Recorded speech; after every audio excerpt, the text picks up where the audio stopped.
पार्थिव शिवलिंग का पूजन फलित बहुत है।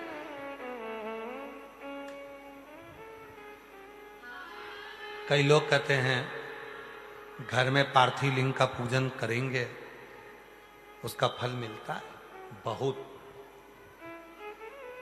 पार्थिव पूजन करने में मिट्टी के कण कण मिट्टी को जोड़ते हैं। उस मिट्टी में बारीक बारीक इतने कण होते हैं, जब सब एक साथ जुड़कर शिवलिंग बनता है और उसका पूजन होता है तो वो सहस्त्र हजारों लाखों शिवलिंग के पूजन के बराबर फल देना प्रारंभ करता है। हजार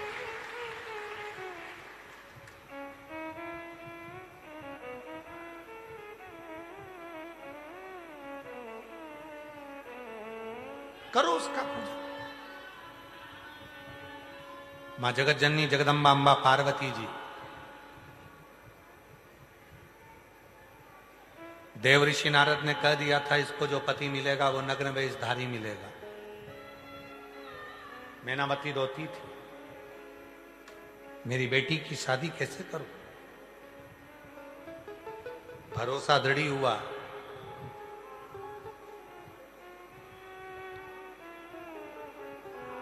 शिव जी की साधना में लग गई माता पार्वती। शिव पुराण कहती है, उमा संहिता कहती है, पार्वती जी ने अखंड समाधि लगा ली, कुछ खाना छोड़ दिया, बेलपत्र भी छोड़ दिया, श्वास की एक छिद्र से श्वास लेती दूसरी से छोड़ती वो भी छोड़ा, नासिका के एक छिद्र से श्वास लेना उसी से छोड़ना प्रारंभ करा। हजारों वर्ष तक माता पार्वती जी ने तप साधना करी। हजारों वर्ष तक शिव नहीं मिले।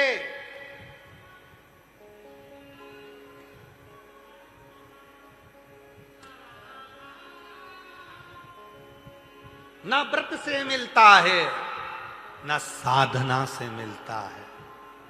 मेरा देव अधिदेव महादेव केवल एक लोटे जल से प्राप्त हो जाता है। बोल बम का नारा है, सारी समस्या का हल श्री शिवाय नमस्तु। वो साधना करे, तप करे, उपासना करा, सब कुछ करा, बहुत करा, पत्रिका भी दिखाई, हाथ भी दिखाया, जगह जगह गई, खूब पूछा, फिर भी मेरी नैया मंजिल तक नहीं पहुंची। क्या करूं? कुछ मत कर, घर में से एक लोटा जल भर शिव तक लेकर जा। घर का वास्तु दोष, पितृदोष, कालसर्प दोष, सारे दोष घर में होते हैं। तो घर का ही जब एक लोटा जल शिव तक जाना चालू हो जाएगा, सारे दोष समाप्त होना प्रारंभ हो जाएगा। सारे दोष।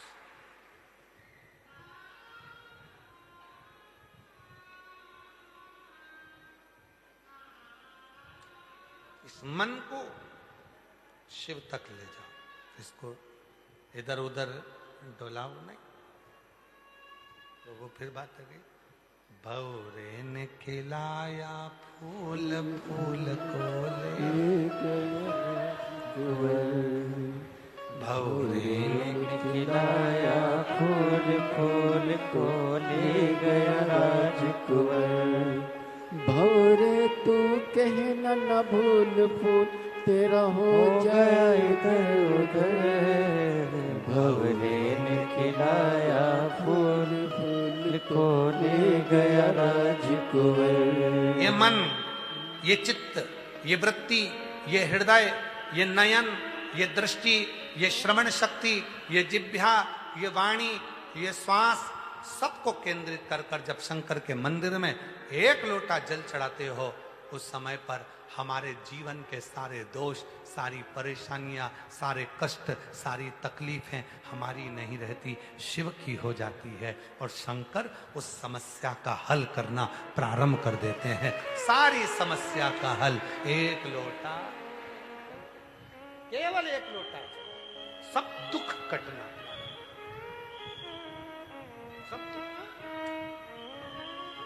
दो चीजों का स्मरण होना चाहिए। एक, अपने घर से निकलते समय दरवाजे के बाहर 2 स्वस्तिक बनाकर अवश्य आए। 2 स्वस्तिक बनाकर अवश्य आए। कावड़ियों का नियम होना चाहिए, घर से जब निकलें 2 स्वस्तिक दरवाजे पर बनाकर आना चाहिए। जिस समय आप कावड़ का जल चढ़ाकर वापिस घर की ओर जाएं, तो वो 2 स्वस्तिक जो तुमने बनाए हैं उस पर कावड़ का जल छींटना अवश्य चाहिए। उस घर से लक्ष्मी कभी समाप्त नहीं होती, उसमें भरी रहती है। कावड़ियों का स्मरण में आना चाहिए। जब जल भरने जाओ, तुम्हारे दरवाजे पर स्वस्तिक बना होना चाहिए।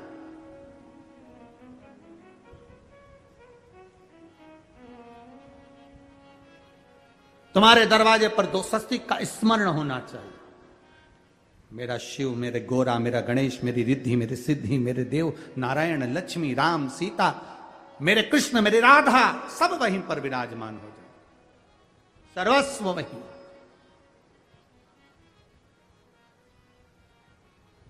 पुराण में सुना है, शंकर भगवान पर 108 कुछ भी शिव को चढ़ाना चाहिए श्रावण के महीने में। हमने पहले भी कहा था, पिछले लॉकडाउन की कथा निकाली है और सावन के महीने की कथा निकालकर सुनना। उसमें कहा था, आपके पास कुछ भी नहीं है तो 108 चावल के दाने चढ़ाइए, 108 मूंग के दाने चढ़ाइए, 108 आप चाहे तो सरसों के फूल चढ़ाइए, 108 चाहे तो सफेद पुष्प चढ़ाइए, 108 चाहे तो गुलाब की पत्तियां चढ़ाइए। पर सावन के महीने में एक नियम बनाना कि मैं 108 ये वस्तु शिव को समर्पित करती हूं। उसका कारण क्या है? तो स्कंद पुराण में लिखा है, शंकर भगवान को सावन के महीने में जब हम 108 कोई वस्तु समर्पित करते हैं तो शंकर उसको लाख और करोड़ों गुना कर कर हमको पूरे वर्ष में प्रदान। शिव कथा कह रहे हैं, सावन का व्रत करो तो पशुपति व्रत मत करना, और पशुपति व्रत करो तो सावन का सोमवार का व्रत मत करना। 2 जल के पात्र सावन के महीने में, भले एक बड़ा पात्र हो, एक छोटा सा पात्र हो, पात्र भी नहीं हो तो उसके ऊपर भले कटोरी रख लेना, पर 2 पात्र से जल शिव जी को एक साथ समर्पित करना।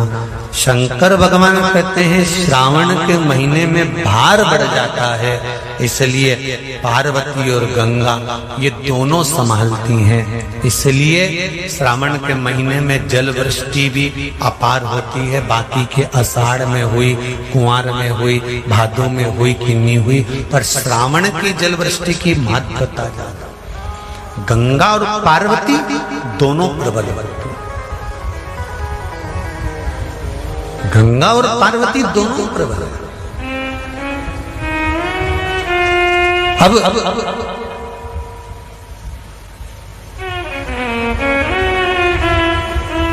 भृंगी ने कृष्ण खड़ा कर दिया।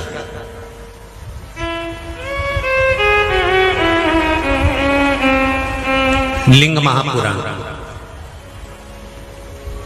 स्कंद पुराण और लिंग पुराण, स्कंद पुराण और लिंग पुराण का यह संवाद। भृंगी ने कृष्ण खड़ा कर दिया कि अगर गंगा और पार्वती दोनों ही आपके नजदीक रहती हैं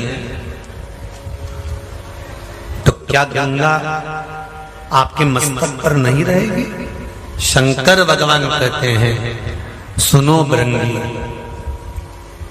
श्रावण के महीने में साधारण से साधारण व्यक्ति भी जब 2 पात्र लेकर शंकर को जल चढ़ाने के लिए आएगा तो एक पात्र का जल अपने आप गंगा जल बन जाएगा। ये तुमरू का कोई साधारण नाम नहीं।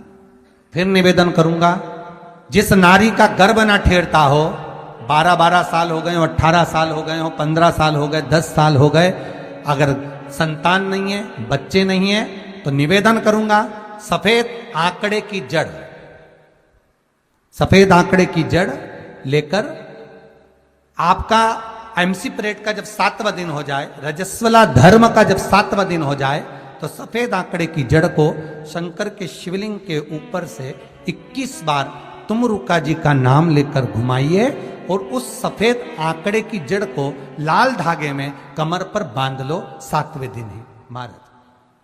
3 महीने के अंदर नारी का गर्भ ठेर जाता है, संतान होता है। तुमरुका जी का नाम सहज नहीं है, बहुत ज्यादा बीमारी है। हम तो यहां तक कहते हैं अगर बहुत ज्यादा बीमारी है, बहुत रोगी है, एक हाथ में दूध लो, एक हाथ में जल लो, 5 बेलपत्र दोनों में डाल लो और उस व्यक्ति का नाम लेकर, भले उसको ऑक्सीजन लग रही है, उसका नाम लेकर, गोत्र बोलकर, तुमरुका जी का नाम लेकर श्री शिवाय नमस्तुभ्यम बोलकर शंकर पर चढ़ा दीजिए। सुबह दोपहर शाम प्रदोष काल में 3 बार दिन भर में चढ़ाओ। 3 दिन के अंदर उसको अंतर आना चालू हो जाएगा। 3 दिन महामारी में भी, बीमारी में भी उसको रोग मुक्ति प्राप्त हो, रोग से छुटकारा हो। तुमरुका जी का नाम, शिव का स्मरण, भगवत भजन का एक लक्षित तत्व है। महाराज तुमरुका जी का नाम कोई सहज नहीं। शंकर के सबसे बड़े उपासक अगर कोई गिने जाते हैं तो श्री तुमरुका जी गिने जाते हैं। शिव के लिए हाज,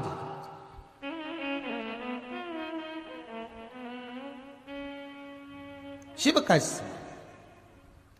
बहुत बीमारियों में भी शंकर का तुमरुका नाम का स्मरण। हाँ, एक बार तुमरुका श्री हनुमान जी का मिलन भी हुआ है, उसका भी व्याख्यान वर्णन कल की कथा में अपन करेंगे, उसका भी वर्णन करेंगे।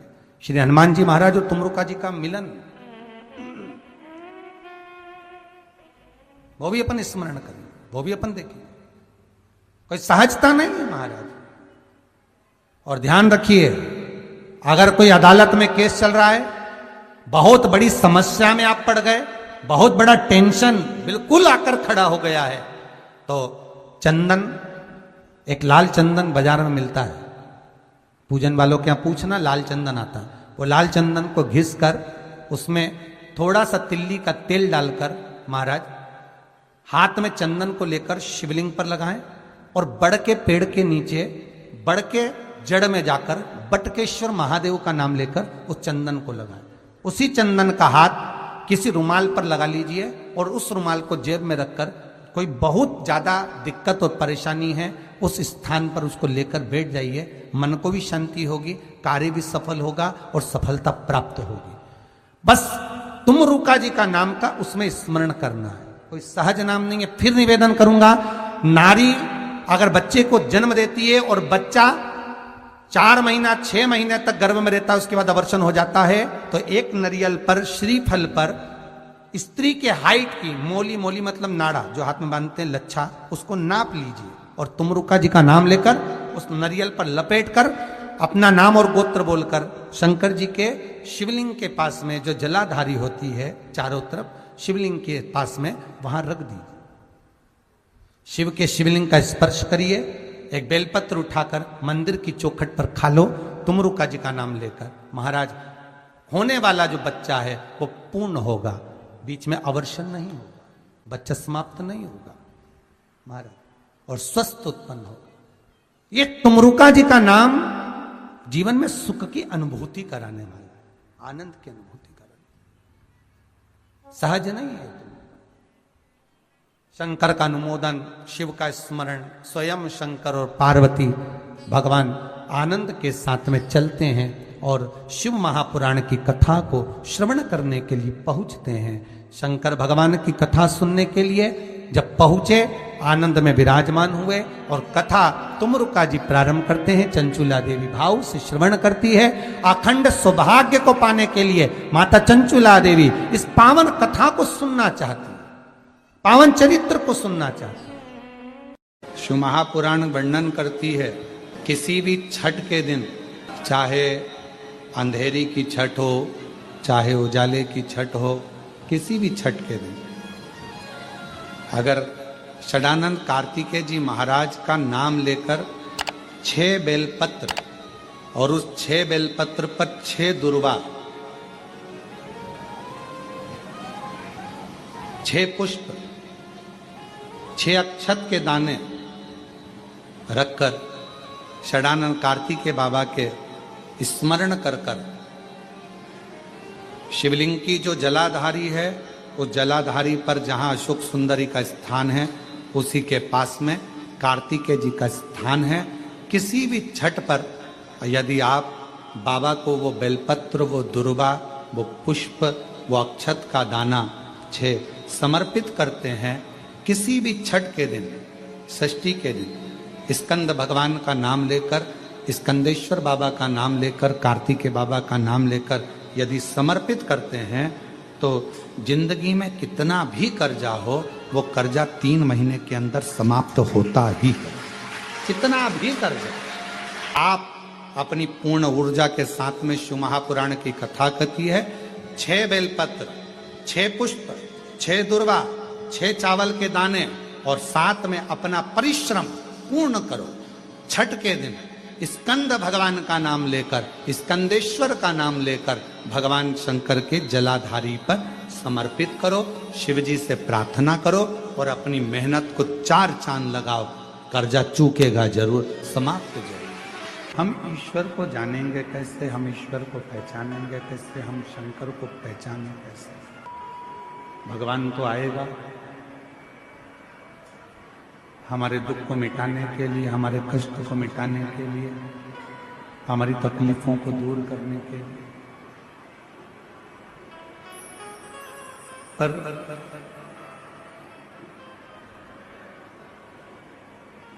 यदि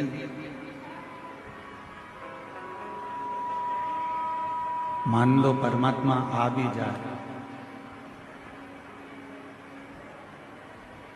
तो हम उसको पहचाने कैसे?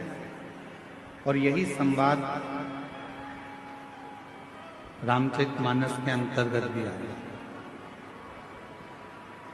यही की है संवाद।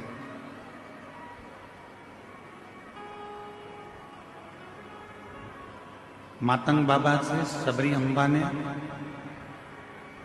माँ शबरी जी ने मातंग बाबा से ये प्रश्न किया। माँ शबरी अम्बा मातंग ऋषि जी से प्रश्न करती हैं कि आप कहते हो कि एक दिन राम आपकी कुटिया तक आएंगे, आपके दरवाजे तक आएंगे, एक दिन परमात्मा आपके दरवाजे तक आएगा, तब आप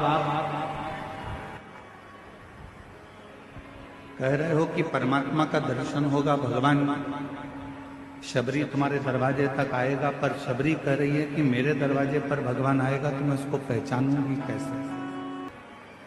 जब भगवान हमारे दरवाजे पर आएगा तो मैं उसको जानूंगी कैसे?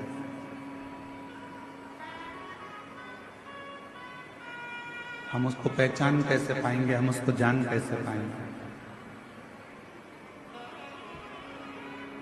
तो गुरु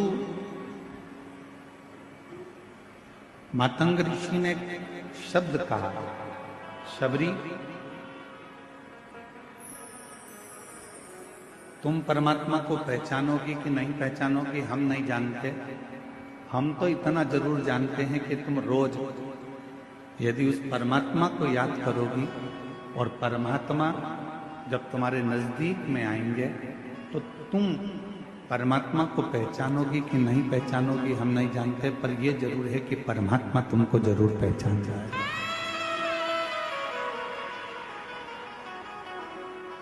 भगवान तुमको जरूर पहचानेगा, परमात्मा तुमको जरूर जान जाएगा। हम क्या प्रयास करते हैं कि हम ईश्वर को जानें? हम क्या प्रयास करते हैं कि हम भगवान को जानें? हम प्रयास करते हैं कि हम ईश्वर को पहचानने का प्रयास करें, हम ईश्वर को जानने का प्रयास करें, हम भगवान को जानने का प्रयास करें, हम शिव को जानने का प्रयास करें।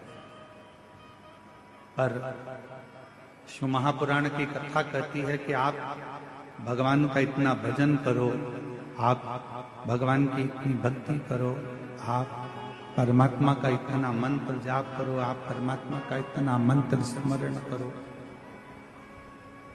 आप भगवान का इतना नाम जाप करो, इतना स्मरण करो कि आप भले ईश्वर को ना जान पाए पर ईश्वर आपको पहचान जाए कि ये मेरा भक्त है जो दिन रात मुझे पुकारता रहता है।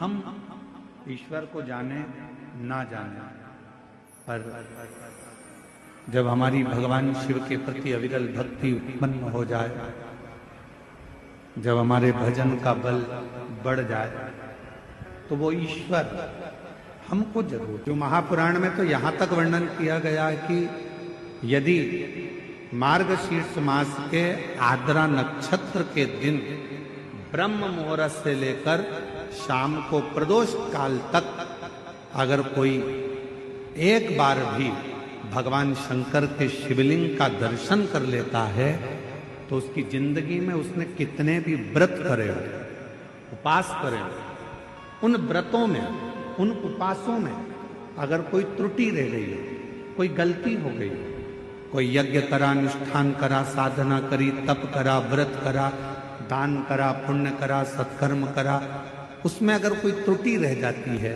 कोई कमी रह जाती है,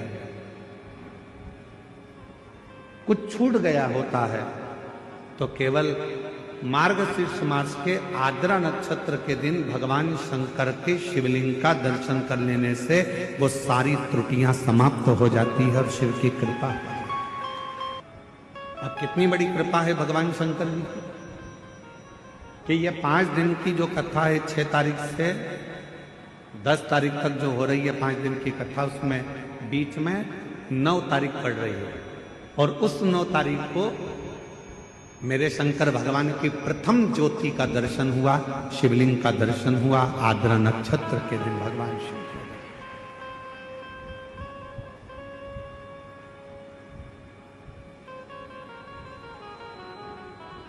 हम निवेदन करेंगे सभी सनातनियों से, सभी शिव भक्तों से, चाहे आप राम जी की आराधना करते हो, चाहे आप भगवान ब्रह्मा की आराधना करते हो, चाहे आप कृष्ण की आराधना करते हो, चाहे आप किसी भी देवी देवता की आराधना करते हो, पर 9 नवंबर आर्द्रा नक्षत्र के दिन मार्गशीर्ष मास के अंतर्गत 9 नवंबर को आर्द्रा नक्षत्र में शंकर जी के मंदिर में जाकर दर्शन एक बार अवश्य करो और भगवान शिव की कथा का रिस्पान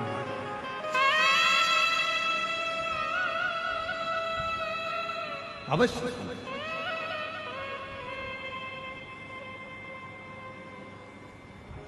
और शंभु शरणे मांगू घड़ी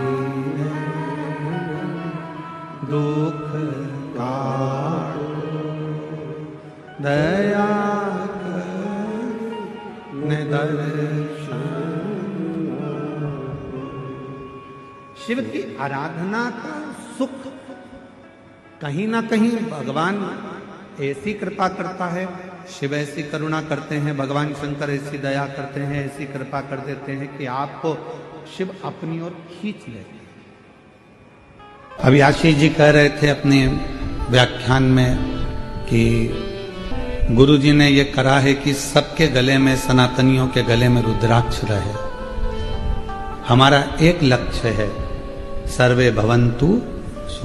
कैंसर जैसा रोग इतना बढ़ रहा है, पहले तो इक्का दुक्का कहीं पूरे प्रदेश में 1 या 2 मिलते थे, प्रदेश में, जिले में कहीं एक आध मिल गया तो मिल गया, फिर धीरे धीरे तो इतना बढ़ गया कैंसर जैसा रोग कि जैसे बुखार आ गया। हर 8, 15, 20 घर छोड़कर हर एक गली के अंतर्गत मोहल्ले में कोई ना कोई को सुनने को मिल जाता है कि उनके रिश्तेदार को ये बीमारी हो गई। कौन ने सुनी थी किडनी और लीवर की बीमारियां? पहले के लोग तो कुछ नहीं जानते थे, पर आज के समय में जहां देखो लीवर खराब हो गया, किडनी गड़बड़ हो गई, ये हो गया, वो हो गया।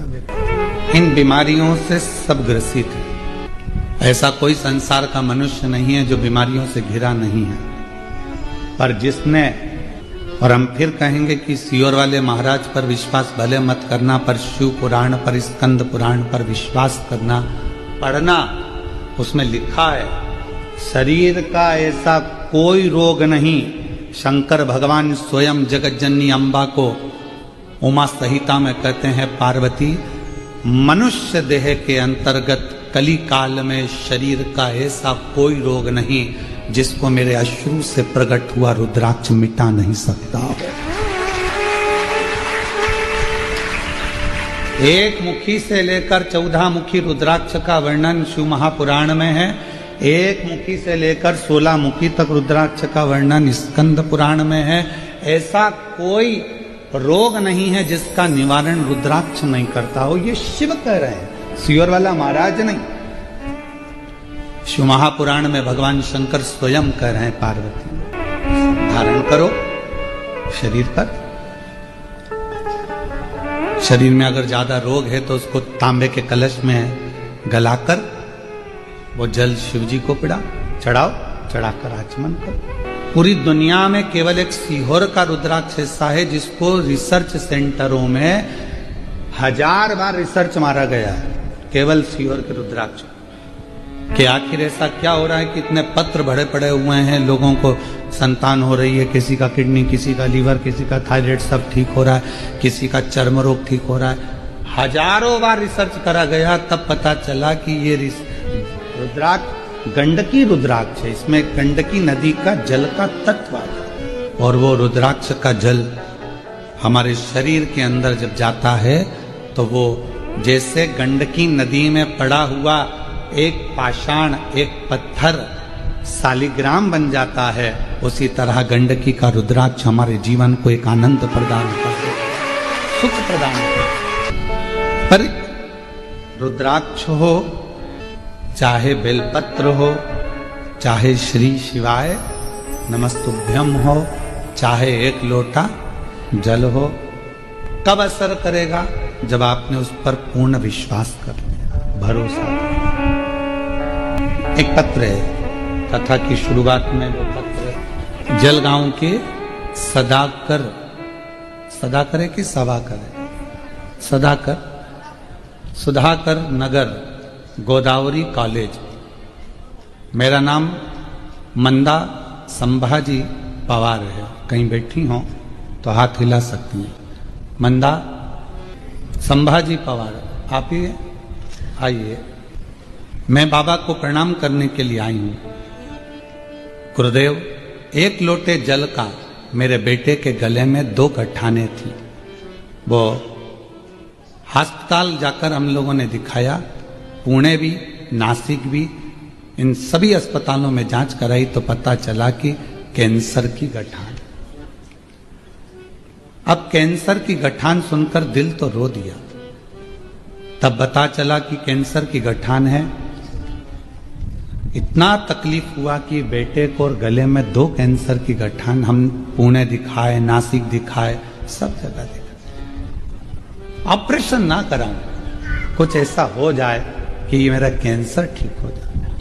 तब एक बहन जी ने बताया कि गुरुजी सियोर वाले पंडित प्रदीप मिश्रा 9:15 रात्रि का एक उपाय बताते हैं, जो रात को 9:15 पर किया जाता है।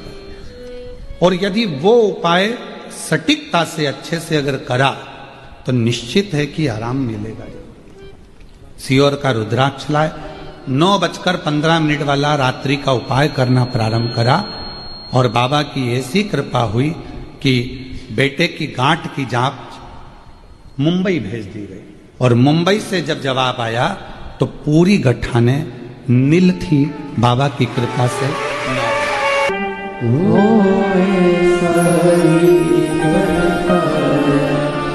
नहीं खाली उसे लौटाया, वो मन ही मन लगाया, कर दिया काशी वाले। दीदी कह रही हैं